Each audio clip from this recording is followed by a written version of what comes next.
Dans une interview à Midi Libre, l'un des avocats de Cédric Jubilard, M. Jean-Baptiste Allary, essaye de fragiliser les éléments de l'accusation avec de nouvelles précisions. Il évoque notamment cette machine à laver de couettes, lancée après la disparition de Delphine.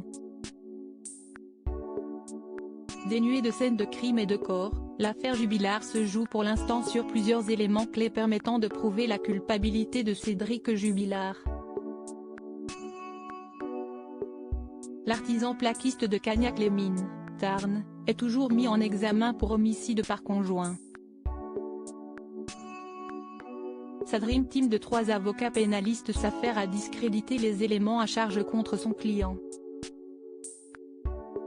Dans une interview à Midi Libre parue le 30 août 2021, M. Jean-Baptiste Allary s'en prend à cette fameuse machine à laver de couettes, sur laquelle dormait Delphine. Plusieurs médias rapportaient que cette couverture avait été lancée peu avant l'arrivée des gendarmes au domicile du couple, un peu avant 5 h du matin la nuit de la disparition de l'infirmière. Cette histoire de couette est scandaleuse. Il n'y a pas eu de couette, assure l'avocat. À 5 h du matin lorsque les gendarmes interviennent, ils constatent que Cédric Jubilard est en train de mettre du linge dans la machine. La machine ne tourne pas. On ne parle pas de couette mais de linge. Ils reviennent à 8 h et ils constatent que la maison n'a pas changé, les lieux n'ont pas été modifiés en leur absence entre 5 h et 8 h. À 8h30, Cédric Jubilard passe à la gendarmerie faire sa déclaration de disparition. Il ne ressortira qu'à 10h30. Il repartira avec les techniciens d'identification criminelle à son domicile pour faire de nouvelles constatations. Et à 11 h, il constate que la couette qui était sur le canapé est maintenant dans le tambour de la machine.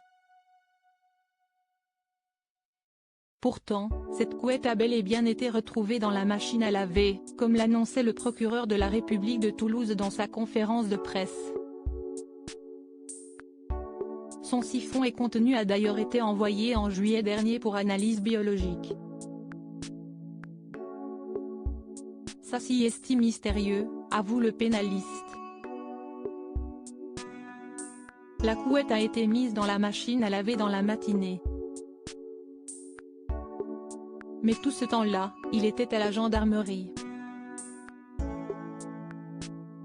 Quel intérêt pour lui de laver une couette alors que les gendarmes ont déjà fait des constatations? À mon avis, il a dû se rendre compte qu'il y avait un peu du linge partout par terre à l'arrivée des gendarmes, et il a dû vouloir débarrasser un peu et mettre un peu d'ordre. Menaces, comportement suspect, témoignages à charge et version des faits chancelantes. Les 3 avocats pénalistes de Cédric Jubilard ont un lot d'éléments à faire oublier, ou à fragiliser, avant un futur procès. Le plaquiste de 33 ans reste présumé innocent des faits reprochés jusqu'à la fermeture du dossier.